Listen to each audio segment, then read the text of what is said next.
अपनी केमिस्ट्री के magical tracks पे CH3COOH में कार्बन की जितनी परसेंटेज है, क्या कह रहे हैं, CH3COOH में कार्बन की जितनी परसेंटेज है वही परसेंटेज इनमें से किस कंपाउंड में होगी, C6H5OH या C6H12O6 या C12H22O11 या CO2। तो ओरिजिनल मेथड के लिए हमें क्या करना पड़ता कि भाई हम देखते कार्बन कितने, कार्बन का टोटल मास निकालते हैं, कंपाउंड का मॉलिक्यूलर कार्बन से कंपाउंड मॉलिक्यूलर वेट को डिवाइड मल्टीप्लाई बाय 100 कार्बन की परसेंटेज आती, और बारी बारी चारों ऑप्शन में हम चेक करते हैं। लेकिन बच्चों एक सवाल करके थोड़ी आना है, तो और से देखो, घूर के देखो कितने हैं कार्बन है इसमें, 2, हाइड्रोजन कितने हैं, 3 और 1 4, ऑक्सीजन कितने हैं, 2। एम्पेरिकल फार्मूला देखो आ रहा है C1H2O1। मेरी मैजिकल ट्रिक के तहत आप देखो कि किसका एम्पेरिकल फार्मूला बिल्कुल सेम यही है, C6H5OH का तो नहीं है, ये भी नहीं, ये भी नहीं, किसका यही है, इसका। तो यही बच्चों इसका क्या हो जाएगा, आंसर हो जाएगा। तो बड़े ख़तरनाक क्वेश्चन ऐसे ट्रिक से करने होंगे बच्चों। हमने टॉपिक में पढ़ा रहा था फंडामेंटल ऑफ केमिस्ट्री, इसका बुनियादी पत्थर इमारत का होता है मोल।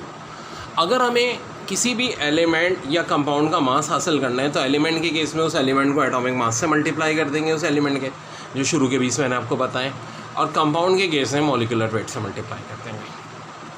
और अगर आपको नंबर ऑफ पार्टिकल चाहिए तो एलिमेंट को मल्टीप्लाई कर देंगे हम एवोगाड्रो नंबर से। अब नंबर ऑफ पार्टिकल में नहीं क्यों कहा, देखो बात सुनो, कैटाइन और एनाइन के नंबर ऑफ आइंस होते हैं, एलिमेंट्स के नंबर ऑफ एटम्स होते हैं, कंपाउंड के नंबर ऑफ मॉलिक्यूल होते हैं। और हमें वॉल्यूम चाहिए at STP standard temperature pressure, तो मल्टीप्लाई करेंगे 22.4 से।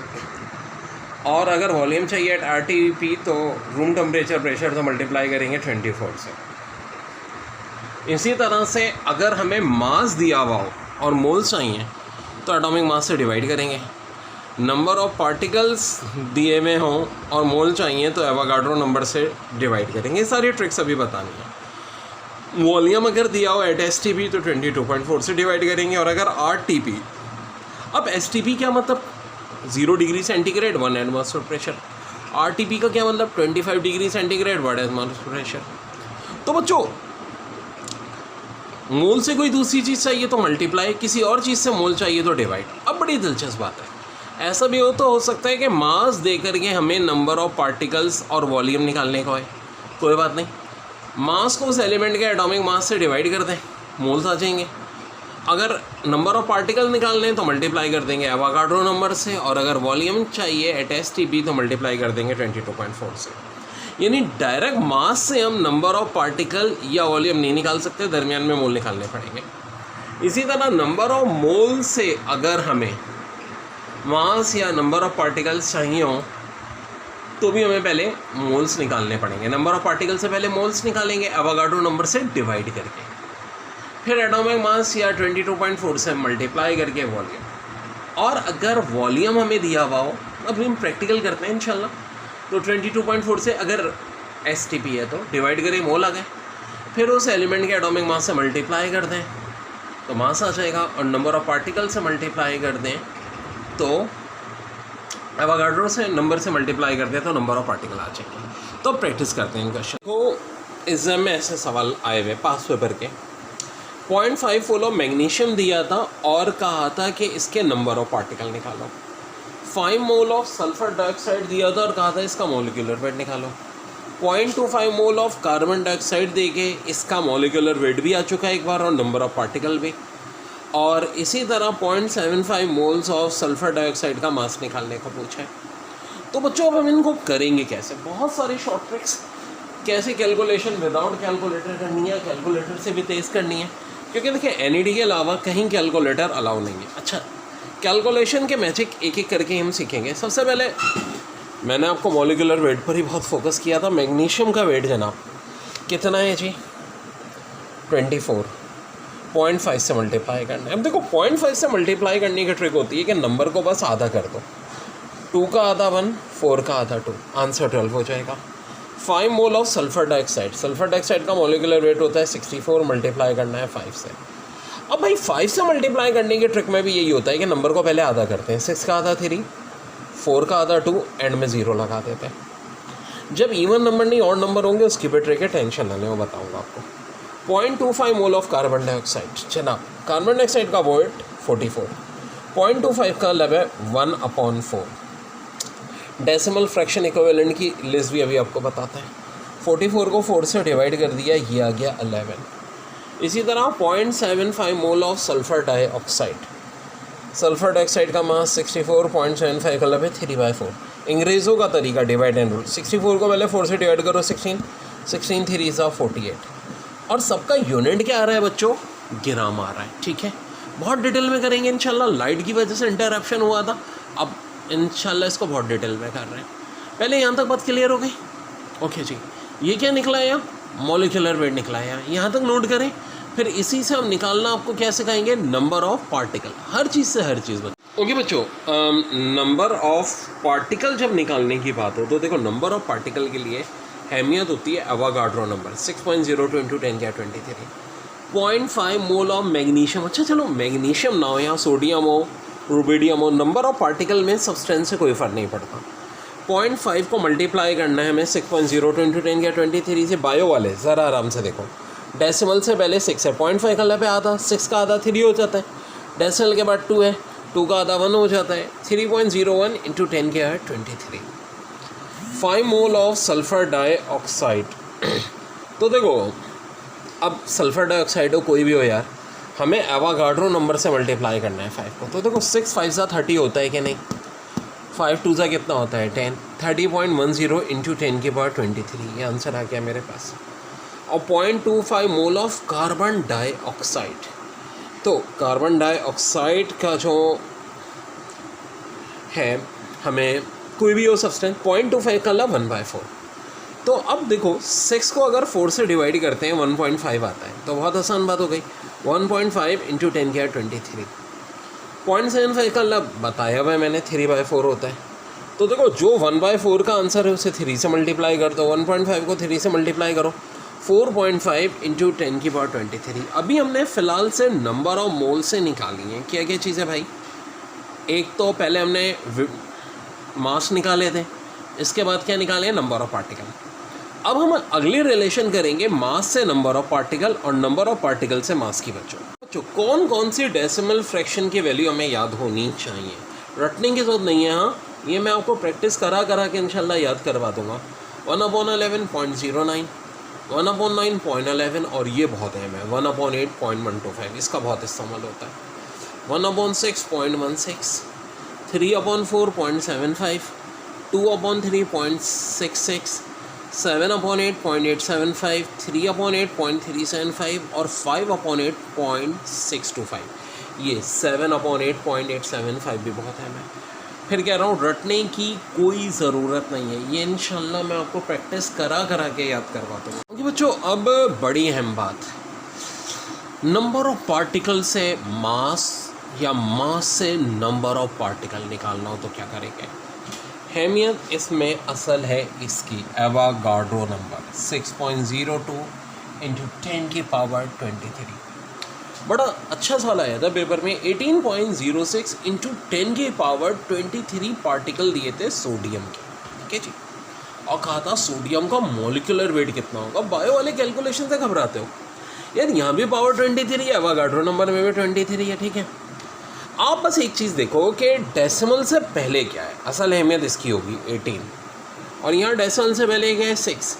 18 को 6 से डिवाइड कर दो ना यार, कितना आ गया 3। सोडियम का मास होता है 23, 23 से 3 को मल्टीप्लाई करो, आंसर आ जाएगा 69 ग्राम। ओके डेयर, एक और बड़ी अहम बात, 18.06 × 10⁻26 पार्टिकल है सोडियम के। आप इसको एवोगाड्रो नंबर से डिवाइड करो, 3 आएगा। लेकिन अब बड़ी अच्छी ट्रिक, सब कुछ करने की ज़रूरत नहीं यार, अभी भी यही वैल्यू है, कितनी है भाई? 18.06, ठीक है।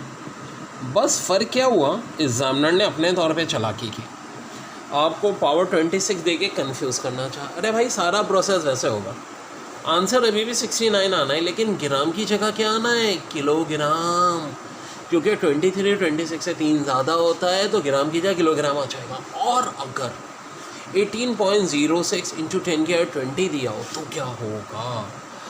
वाल 69 तो अभी भी होगा, लेकिन किलोग्राम नहीं बल्कि अब मिलीग्राम होगा, क्योंकि 2023 से पावर 3 में कम होता है, इसलिए ग्राम की जगह मिलीग्राम आ जाएगा। चलें जी, एक रिवर्स गियर मारते हैं। मास दिया हुआ था, एग्जाम में सवाल आया था 8 ग्राम हीलियम है, तो बताओ कितने नंबर ऑफ पार्टिकल्स होंगे। अच्छा यार, ये सारे पहले 20 मैंने आपको दिए और 20 से ही आते हैं, उसके अलावा एक दो जो आते हैं वो भी बता दूंगा, टेंशन नहीं लेने का। 8 को डिवाइड कर दो 4 से, 2 मोल्स आ गए। ओके, अब 2 को मल्टीप्लाई किससे करेंगे? एवोगाड्रो नंबर से करेंगे। कितना होता है भाई एवोगाड्रो नंबर? 6.02 इंटू 10⁻23। तो आप यार बस बहुत आसान है ना, 2 को 6 से करो, 12, 2 2 4, 12.04 इंटू 10⁻23 आंसर आ गया। बच्चों ग्राम था तो 23 आया, कल करा को 8 kg हीलियम दिया होता तो क्या आता?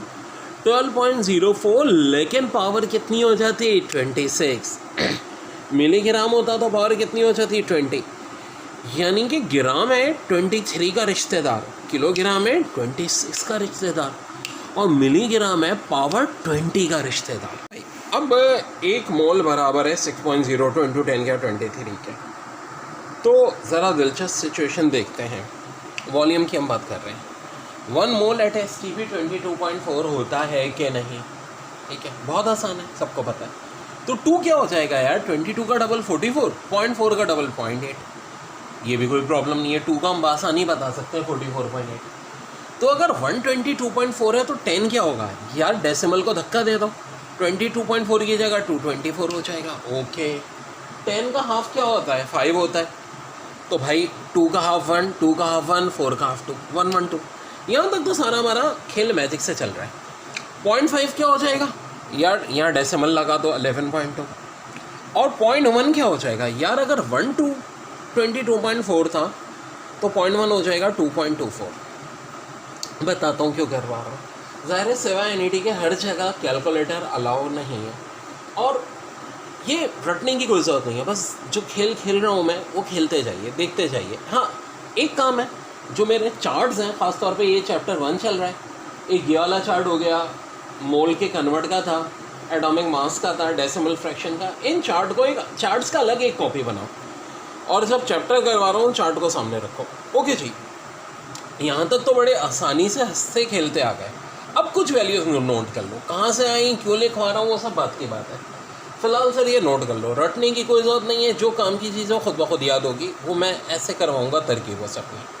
0.25 मोल 5.6 dm³ होता है, 0.75 16.8 होता है, 3 मोल 67.2 dm³ होता है, 4 मोल 89.6 होता है, 6 मोल 134.4 dm³ होता है, 7 मोल 156.8 dm³ होता है, 8 मोल 179.2 और 9 201.6।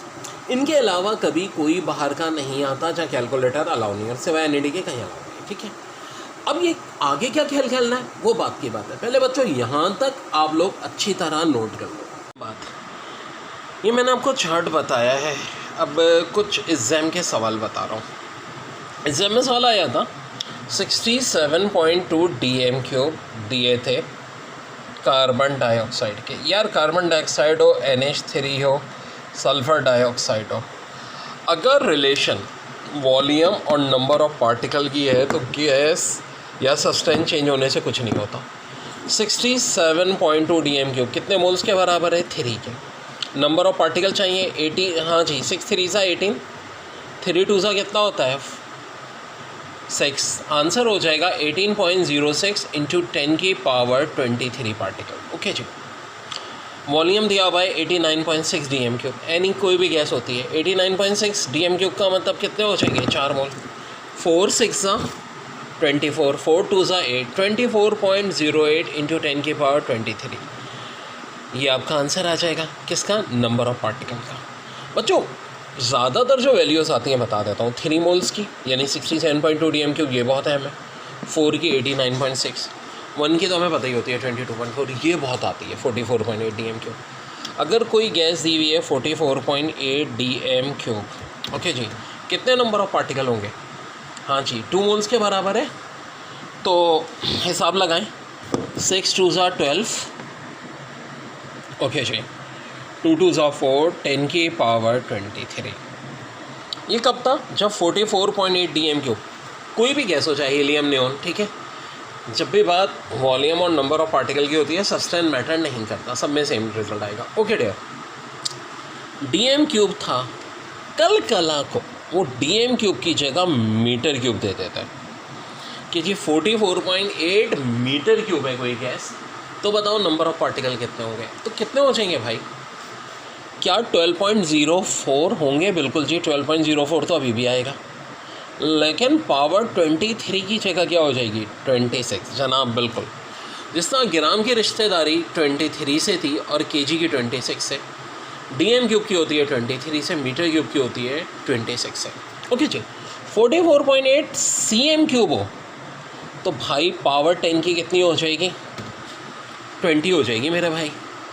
ऑसम काम हुआ। ओके डियर, अभी बहुत सारा ऑसम करना है हमने, ठीक है जी।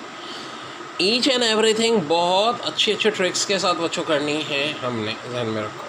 पूछ ये रहे हैं कि इनमें से किसके अंदर नंबर ऑफ मॉलिक्यूल इक्वल होंगे। Option A 16 gram O2 and 14 gram N2। तो यार ज़रा ऑक्सीजन का मॉलिक्यूलर वेट देखो 32, O2 का ना, और 16 को 32 से डिवाइड करें तो 0.5। ओके जी, N2 का भी 28 होता है, 14 से डिवाइड करें 0.5। तो जो ऑप्शन ए मेरा आंसर आ गया, क्योंकि अगर मोल इक्वल हैं तो जाहिर सी बात है मॉलिक्यूल भी इक्वल हो गए। यहाँ देखो 8/32 0.25 आता, 22/44 0.5 आता, इक्वल नहीं है। जब मोल इक्वल नहीं है तो मॉलिक्यूल भी इक्वल नहीं हो सकते। 28/28 1, 22/44 ये भी इक्वल नहीं है। 32/32 1, 21/28, ठीक है जी। तभी मैंने एक वीडियो अपनी सेंड की थी इंपॉर्टेंट मॉलिक्यूलर वेट वाली, आपको जितने कंपाउंड्स के मॉलिक्यूलर वेट हैं वो मैंने एक वीडियो आपको सेंड की ऑलरेडी, ठीक है। उनसे बाहर से नहीं आते, इसके टेंशन ना लें, तो ये भाई नोट डाउन कर लें। एम्पिरिकल फार्मूले का टॉपिक स्टार्ट करना है केमिस्ट्री में, और CH3COOH जनाब, इसका मॉलिक्यूलर फार्मूला अगर गौर से देखो तो क्या हो जाएगा? C2H4O2। तो एम्पेरिकल फार्मूला क्या हो जाएगा? C1H2O1। इसलिए बता रहा हूँ, एक भाई ने पूछा था कि भाई इससे एम्पेरिकल फार्मूला क्या होता है, तो कब C6H6 मॉलिक्यूलर फार्मूला एम्पेरिकल हो जाएगा C1H1। अब एग्जाम में बहुत ये सवाल आया है कि जी सिलिकॉन की परसेंटेज है 87.5, हाइड्रोजन की 12.5, तो कंपाउंड का एम्पेरिकल फार्मूला क्या होगा? अब 87.5 और 12.5 का अगर रेशो लो तो 7:1 आता है। इसका मतलब है सिलिकॉन और हाइड्रोजन का रेशो आना चाहिए 7:1। ये कैलकुलेशन में अलग से सिखाऊंगा, ठीक है, वो आप टेंशन ना लो, बहुत एक्सपर्ट इसमें इंशाल्लाह करना है आपको। अब सिलिकॉन जनाब जो है, ये मेरे पास इसका मास कल मैंने आपको पूरा एक बताया था कि पहले 20 एलिमेंट्स जो हैं उनके आपको मास याद होने चाहिए। सिलिकॉन का 28, हाइड्रोजन का 1, ये तो रेशो 28:1 आ रहा है यार, 7:1 के बहुत दूर है, बहुत फासले पे, तो ये तो नहीं हो सकता। Silicon hydrogen, silicon H3, silicon H4। देखो जब आंसर हमें 7:1 आना चाहिए, 28:1 बहुत दूर है, तो बजाय इन दो चेक करने के मैं ये वाला पहले चेक कर लूँगा। अब देखो तो सिलिकॉन का 28, एक हाइड्रोजन का 1 होता है, 4 हैं तो 4, 7:1 जी, यही आ रहा है, तो यही आंसर हो जाएगा। तो जो बहुत ऑसम ट्रिक होती है जिससे हम फ़ौरन पता लगा लेते हैं रेशो एम्पेरिकल फार्मूले के केस में, ठीक है बच्चों। जो अब हम बात कर रहे हैं स्टोइचियोमेट्री की, और स्टोइचियोमेट्री में सबसे पहले मास मास रिलेशनशिप। कैल्शियम कार्बोनेट से देखो कैल्शियम ऑक्साइड भी बनता है, कार्बन डाइऑक्साइड भी बनता है। According to equation 100 gram calcium carbonate के, 56 ग्राम कैल्शियम ऑक्साइड के, 44 ग्राम कार्बन डाइऑक्साइड के। अब सवाल कैसे कैसे आए पेपर में। NED में पूछा था what mass of carbon dioxide produce by 50 gram of calcium carbonate. अब देखो 50 ग्राम, 100 बोले तो 44, 100 का हाफ 50 किया है, तो बजाय इतना लंबा चौड़ा डायरेक्ट 44 का हाफ 22 कर दो, यही बच्चों हमारा आंसर हो जाएगा। ओके बच्चों, एक दफ़ा पूछा था डॉ के टेस्ट में आया था कि 200 ग्राम कैल्शियम कार्बोनेट कार्बन डाइऑक्साइड का कितना मास देंगे। तो देखो जब 100 दे रहे हैं 44, 100 का डबल 200, तो 44 का डबल 88। ओके, कल कला को 100 की जगह 1000 आ जाए तो देखो 100 ग्राम कितना दे रहे थे 44, 1000 हो तो 100 में एक ज़ीरो बढ़ गया, 44 में भी ज़ीरो बढ़ा दो। कल कला को आ जाएगी जी 10 ग्राम वाले कितने दे रहे हैं। तो अगर 100 वाले मेरे भाई 44 दे रहे हैं तो 10 का मतलब है कि 100 को हमने 10 से डिवाइड कर दिया, 44 को भी 10 से डिवाइड कर दो, 4.4 आंसर आ जाएगा। ओके जी, कल कला को सवाल आता है कि जनाब 5 ग्राम कैल्शियम कार्बोनेट से कितना कार्बन डाइऑक्साइड मिलेगा। तो थोड़ा दिमाग लगाओ, डायरेक्ट 5 पे ना हो, पहले 100 से 50 कर लो, ठीक है। ये 44 का 22 हो गया। अब ये 50 से 5 हो रहा है तो 22 से क्या हो जाएगा, हाँ बताएं, 2.2। कल कला को 20 ग्राम का पूछ लें कैल्शियम कार्बोनेट, तो देखो 100 पे 44 था, 200 पे 88 हो गया था, 20 पे क्या हुआ, एक ज़ीरो कम हो गया, यानी 10 से डिवाइड हो गया, तो यहाँ भी 10 से डिवाइड कर दो, 8.8। कल कला को 25 ग्राम पूछ लें। अब देखो जिनकी कैलकुलेशन अच्छी है वो तो डायरेक्ट कर सकते हैं जी, 100 को 4 से डिवाइड किया तो 25, 44 को 4 से डिवाइड किया 11। लेकिन जिनकी कैलकुलेशन अच्छी नहीं है वो क्या करो, हाँ जी 100 डिवाइड बाई 250, 44 डिवाइड बाई 22, फिर 50 को डिवाइड करो 2 से 25, 22 को कर लो 11। कल कला को 2.5 ग्राम दे दें, जब 25 पे 11 हो गया तो इस पर क्या हो जाएगा, 1.1 हो जाएगा। और प्रैक्टिस कराते हैं बच्चों इसकी। क्वेश्चन एनईडी के टेस्ट में आया था कि 89.6 DM³ हीलियम में का मास क्या होगा, यानी अब वॉल्यूम टू मास की बात कर रहे हैं। यार 89.6 मैंने क्या कहा था, दो वैल्यूज़ बहुत हैं, एक 67.2 DM³ और एक 89.6 DM³। 89.6 DM³ बराबर होती है 4 मोल के। प्रैक्टिस होती है तो ये याद ही हो जाती है वैल्यू। तो डायरेक्ट 22.4 से विदाउट कैलकुलेटर डिवाइड करना एक मुश्किल काम है। अब हीलियम का मास भी 4 होता है, 4 4 16 ग्राम, मेरा आंसर आ जाएगा। ओके डेयर, डॉ के टेस्ट में आया था 67.2 DM³ NH3 का मास कितना होगा। तो 67.2 DM³ का मतलब है 3 मोल्स, NH3 का मास होता है 17, 3 17 51 ग्राम। ओके डेयर, ये कब होगा, जब बात DM³ की है, आंसर 51 ग्राम। अगर कल कला को KMDC के क्वेश्चन में पेपर में उन्होंने किया था कि 67.2 मीटर क्यूब दे दिया था NH3, DM³ की या मीटर क्यूब है, टेंशन ना लो, 51 अभी भी आना है, लेकिन ग्राम की जगह क्या आना है, किलोग्राम। जी हाँ, DM³ की रिश्तेदारी ग्राम से होती है तो मीटर क्यूब की रिश्तेदारी किलोग्राम से होती है।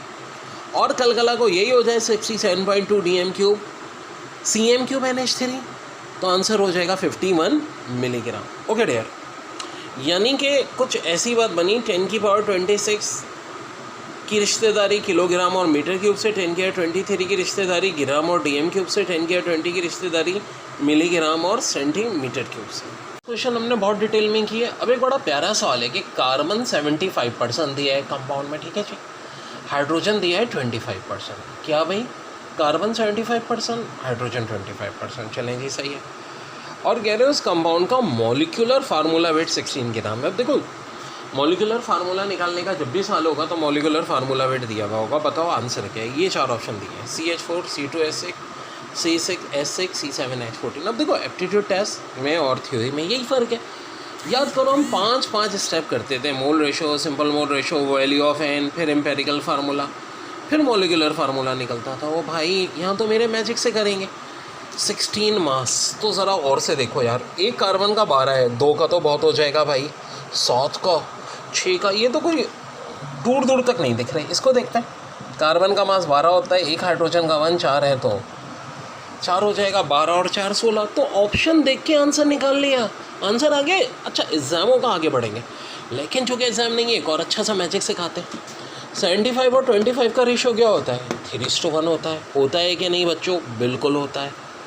तो मेरे पारे बच्चों ये देखो 12 और 4, 12 कार्बन का मास, हाइड्रोजन का 4, 12 और 4 का रेशो क्या होता है, 3:1। ऑसम बच्चों, इस तरह से भी हमने देखो 2 ट्रैक से निकाला, दोनों से हमारा आंसर आ गया। एग्जाम में किसी एक से निकाल लेना। फार्मूले का एक और सवाल ये आया था NED के टेस्ट में, कार्बन 80% है, हाइड्रोजन 20% है और मॉलिकुलर फार्मूला वेट 30 ग्राम है। बताओ सब्सटेंस कौन सा होगा? ऑप्शन CH4, ये तो नहीं हो सकता क्योंकि इसका मास 16 होता है। C6H6, C7H14, C2H6। तो देखो भाई 2 कार्बन का मास 24, 6 हाइड्रोजन है तो 6, 30 आंसर। बिल्कुल जी यही होगा। अब दूसरी ट्रिक से हो रहा है, बिल्कुल जी 80 और 20 का रेशो 4:1 होता है, 24 और 6 का रेशो भी 4:1 होता है। सो मेरे बच्चों ये हमारा आंसर हो। देखिए 100 gram calcium carbonate 44 gram carbon dioxide दे रहे हैं, तो बताओ 25 ग्राम कैल्शियम कार्बोनेट कितनी कार्बन डाइऑक्साइड देंगे? मैंने ट्रिक से तो बताया था। अब कुछ बच्चे बोलेंगे सर हमारी कैलकुलेशन बहुत ख़राब है। पहली बात तो यार मेरे साथ जब अटैच हो तो कैलकुलेशन की फ़िक्र मत करो।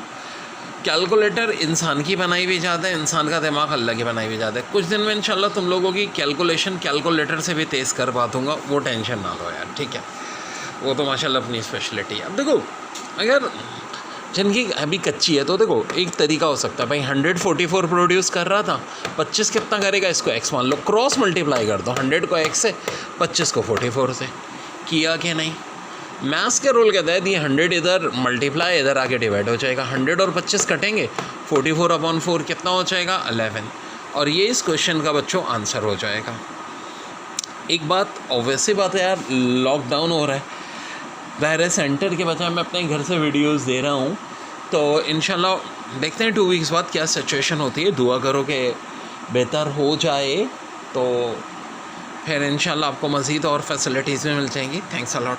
ज्योमेट्री में अब हम बात कर रहे हैं मास वॉल्यूम रिलेशनशिप। इक्वेशन यही रहने देते हैं, calcium carbonate, calcium oxide, carbon dioxide. Calcium carbonate के 50 ग्राम अगर हम बर्न करेंगे, ठीक है, तो कार्बन डाइऑक्साइड का कितना वॉल्यूम हासिल होगा? और से देखो 100 दे रहा था 44, तो 100 का हाफ 50, 22 दे रहा होगा। पुराना वाला मास वाले मेथड शुरू में यूज़ कर सकते हैं। देखो कार्बन डाइऑक्साइड का मास कितना होता है? 44, 22/44 0.5 मोल। 0.5 को 22.4 से मल्टीप्लाई करेंगे 11.2 dm³। ये मैंने आपको कल बताया भी था और बड़ी अहम लिस्ट है कि जी 1 मोल 22.4 dm³, 2 मोल 44.8, 3 67.2, 4 89.6 और 0.25 5.6 dm³ और 0.75 16.8 dm³। ये इंपॉर्टेंट वैल्यूज़ है, रटने की ज़रूरत नहीं है, प्रैक्टिस से खुद ब खुद याद हो जाती हैं बच्चों। तो अभी पहली ट्रिक है मास वॉल्यूम की, और भी इसकी बड़ी औसम ट्रिक है, एक एक करके बताता हूँ। पहले 50 ग्राम कैल्शियम कार्बोनेट कितना वॉल्यूम कार्बन डाइऑक्साइड का प्रोड्यूस करेगा?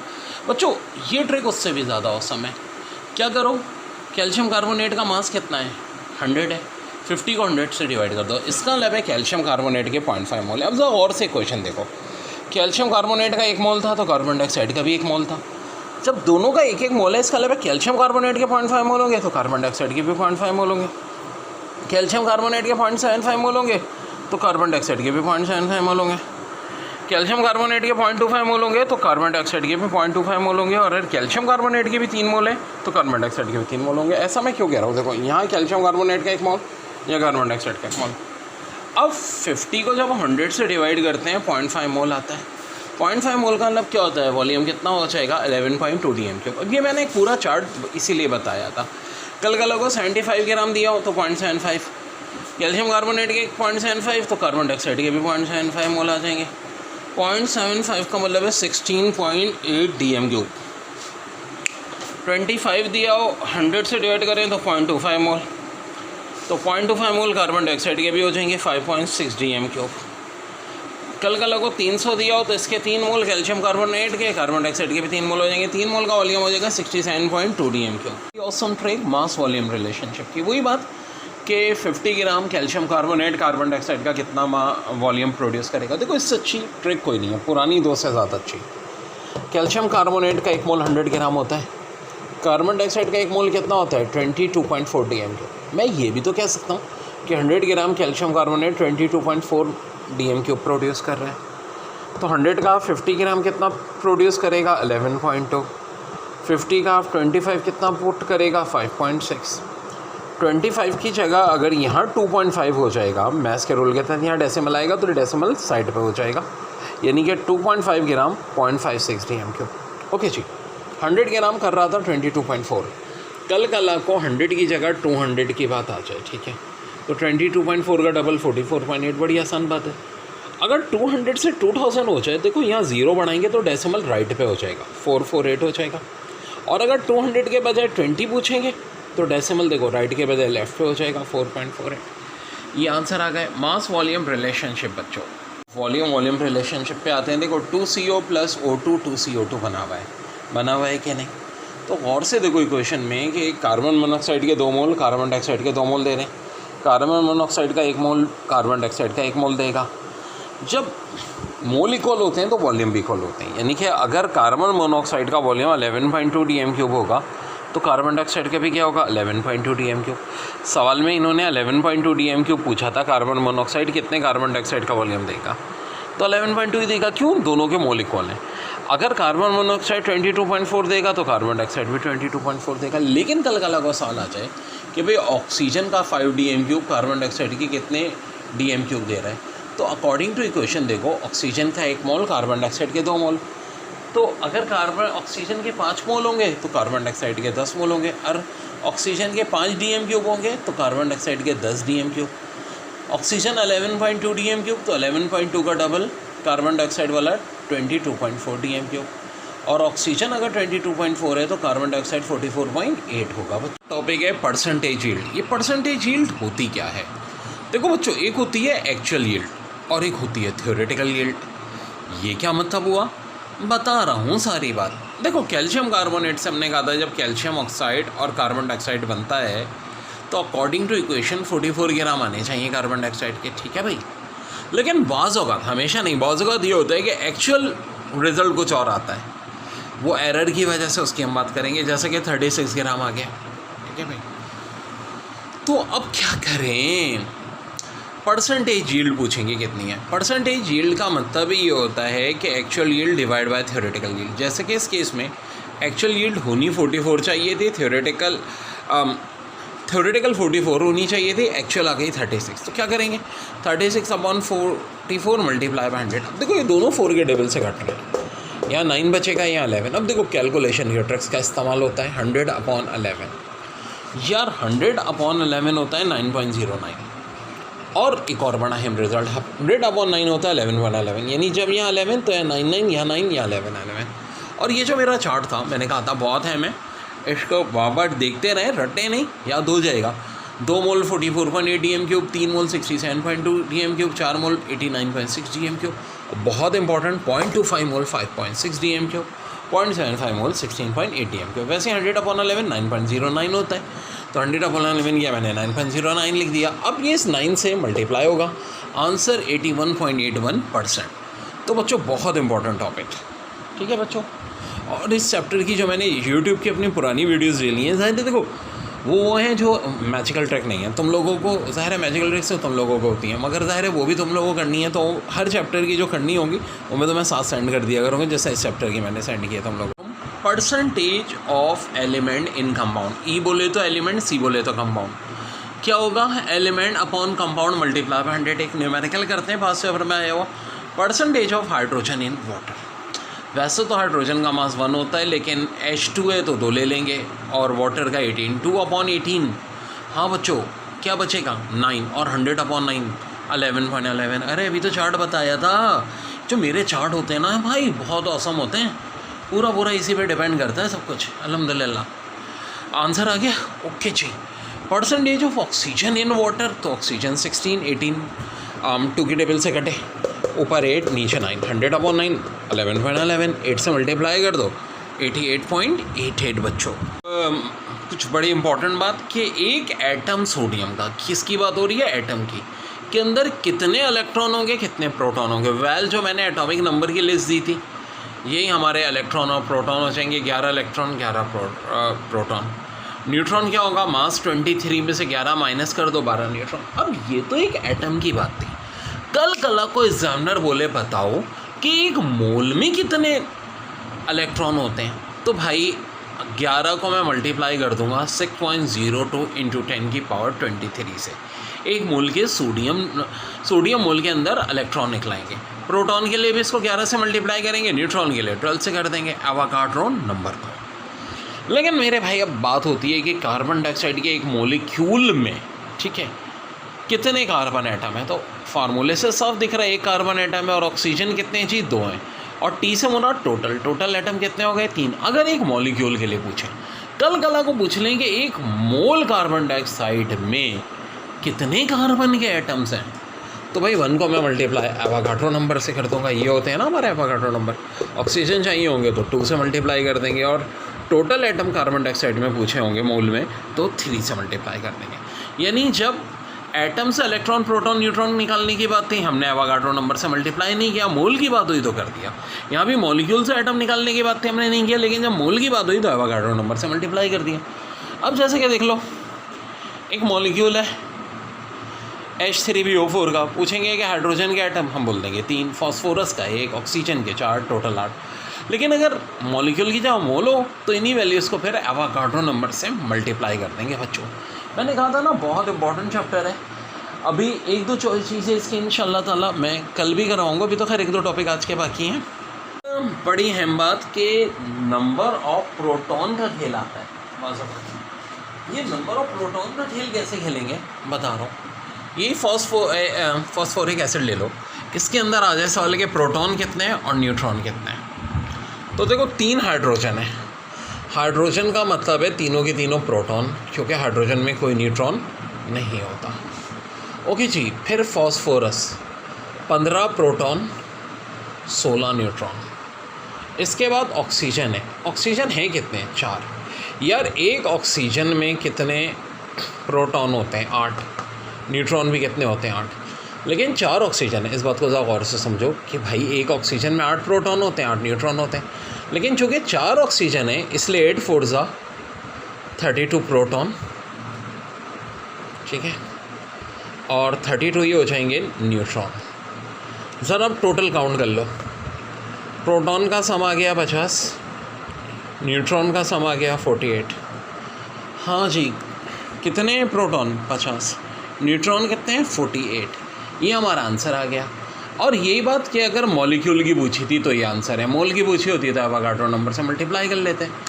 आप लोग ज़रा निकालो H3PO3 में प्रोटॉन और H2SO4 में प्रोटॉन और न्यूट्रॉन, मॉलिक्यूल में इनके। हाँ, फंडामेंटल ऑफ केमिस्ट्री का चैप्टर सबसे इम्पॉर्टेंट है, और इसमें भी जो सबसे इम्पॉर्टेंट टॉपिक है वो है लिमिटिंग रिएक्टेंट। लिमिटिंग रिएक्टेंट आखिर होता क्या है? एग्जाम का सवाल बता रहा हूँ। 1 ग्राम H2 gas react with 1 gram Cl2, ठीक है। आपसे पूछ रहे हैं find the limiting reactant and find the product. पहले तो एक कॉन्सेप्ट समझो, मेरे पास है